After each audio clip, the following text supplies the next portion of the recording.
Alain, propos d'un Normand. Courage et religion. Je lisais hier, dans un journal bien pensant, que le soldat ne se bat comme il faut que s'il croit à une vie future, et qu'ainsi c'est la religion qui fait la force des armées.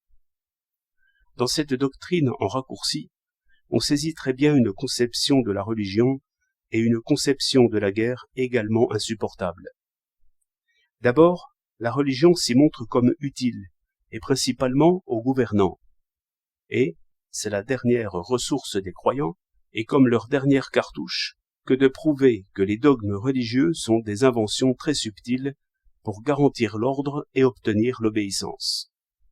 Mais ce genre d'argument se détruit lui-même, car si vous expliquez au soldat qu'il doit croire au paradis des braves afin d'être bon soldat, il comprendra peut-être ce que vous dites, à savoir qu'il serait bien avantageux de croire. Mais il ne croira pas pour cela, au contraire, il se dira « dupes et sots ceux qui y croient », car il ne croit pas que c'est utile, il croit que c'est vrai. Il faut donc que le soldat croie que c'est vrai, vrai comme cette terre, ce soleil, cet arbre. C'est pourquoi cette pensée de gouvernant, que je rapportais, doit rester cachée dans la tête du gouvernant.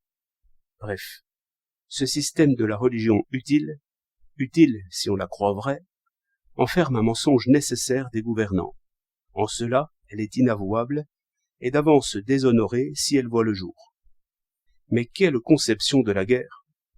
Les Mahométans, dans les beaux jours de leur fanatisme, avaient, dit-on, cette idée qu'il faut se hâter de mourir en combattant afin de connaître des joies supérieures. La guerre, prise ainsi, est ce qu'il y a de plus beau dans le monde. Il faut l'aimer pour elle-même, et haïr la paix. Ainsi, la violence est divinisée, et le droit est méprisé. Chacun voit qu'une telle doctrine prouve trop. Supposez des coqs de combat, animés par une nourriture échauffante, ou bien des gladiateurs enivrés par des breuvages, jusqu'à ne plus sentir les blessures.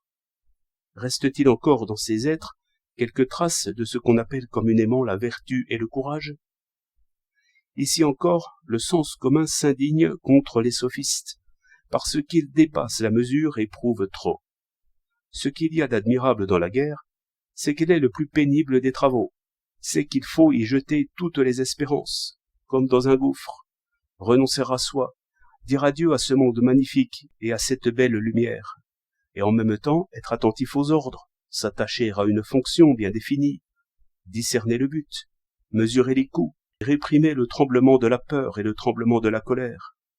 Enfin, être calme dans la bataille comme dans l'incendie, dans la tempête ou dans la peste. Voilà la vertu militaire, incompatible avec l'erreur habituelle, avec l'ivresse, avec l'amour passionné de soi.